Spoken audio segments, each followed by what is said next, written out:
Have you downloaded some Photoshop brushes but don't know what to do next? Well, stay tuned to find out how to load them into Photoshop.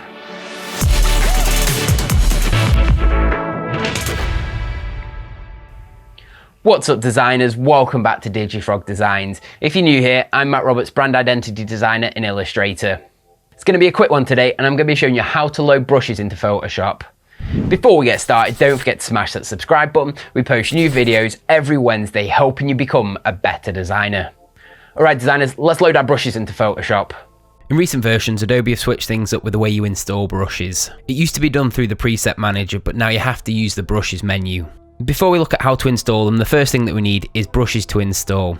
If you don't have any to follow along with, I'll put a link in the description to my Distresso texture pack that you can download for free and follow along with. In there, you'll find a .abr brush file along with some other goodies. Make sure you save these to somewhere you can easily access. I normally recommend making a specific folder on your computer to store all of your brushes in to keep things nice and tidy. And that way, if you ever need to find them again in the future, they're always where you want them to be. So, as I mentioned before, the way we need to install these brushes is through the brushes menu. I have it on my toolbar to the right here, but if you don't, you can come up to Window and make sure that brushes is checked. You can also access the brushes menu through the brush tool itself, and that's just dropping down here and you can access it here. But the way I'm going to be showing you is using the menu on the right here. Once we have the brush menu open, what we want to do is come up to the hamburger menu here and click on that. And then from there, we want to come down to import brushes. Now we just need to navigate to where we've stored our brush file and then select it. So I've got my ABR brush file here, so I'm going to select it and then I'm just going to hit on open. As you can see, it's added the brush pack to the menu here, where you can expand the folder and see all of the available brushes.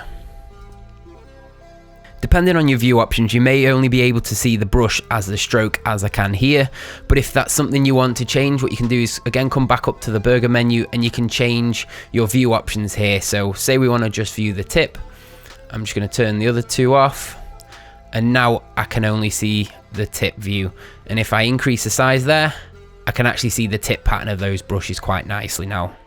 From here, what you can also do in the brush menu is you can rename the brushes if you want to name them something more relevant to yourself.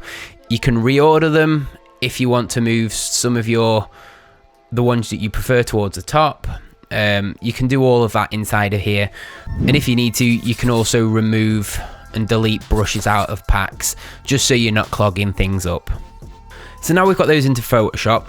That's our brushes installed and they're ready to use.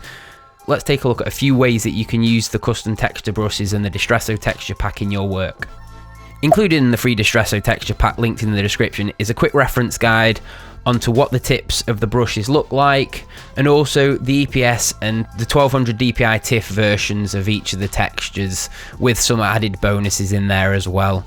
So again, if you want to download that pack absolutely free, there's a link in the description for it. This is one that I've already done, so I'm just going to turn that layer off and add the clean one on. And I'm going to be using some of the brushes in the Distresso texture pack to add texture to this patch design. The first thing that I'm going to do is add a layer mask to this layer. I always recommend adding textures to your designs on layer masks, that way it's a non-destructive way of editing.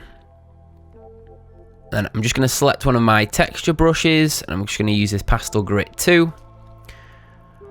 Remember, you can make these brushes smaller or larger depending on what you need. They are quite a large brush size, but you can resize them to suit whatever application you need. Once you've resized it to somewhere you're happy with, it's simply a case of painting in black into the layer mask to conceal sections of the design. If you think you've gone a little overkill, what you can do is if you switch over to white, you can use that to reveal some of the design again.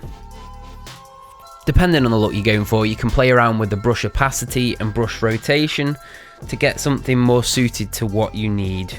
The rotation is really handy when using the edge brushes. So I'm just going to quickly grab one of those.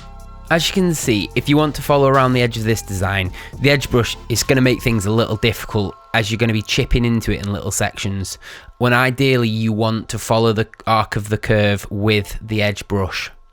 So again, using the brush settings, you can use the rotation properties here to rotate the brush to an angle that's suited more towards what you need, and then it's just a case of altering the rotation of the brush to keep chipping away at some of these. I'm just going to knock that back up to 100% opacity so you can see it, and then it's just a case of following around the radius of this here to add the texture using the rotation of that brush.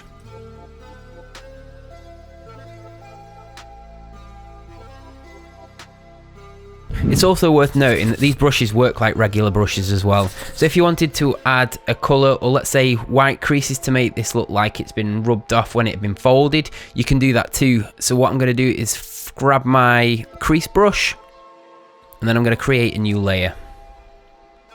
Once I've got my new layer selected, I'm going to change my fill colour to white, and then I'm going to resize my brush to suit this canvas. And then I'm just going to paint on this layer. As you can see, that creates a really realistic effect on there. You can also play around with the blending modes to truly get the look you're going for. Another cool thing with these brushes before we end today's tutorial is you can use them as erasers as well. So I'm just going to quickly switch over to my eraser tool and then just drop down my eraser properties here, and you can see that I've got the Distresso texture pack loaded in here. Alright designers, that's all there is to it. Enjoy your brushes, and don't forget to check out the free download in the description box below. Thanks for watching designers. If you like this video, smash that subscribe button, give it a like, and also don't forget to ring that notification bell so you get notified every time we post a new video. Share this video with your friends on social. It really helps reach more people, educating them on building better brands and showing them what actually goes into designing them. And shop the merch to support the channel and show you part of the DFD crew. I'll catch you next week designers.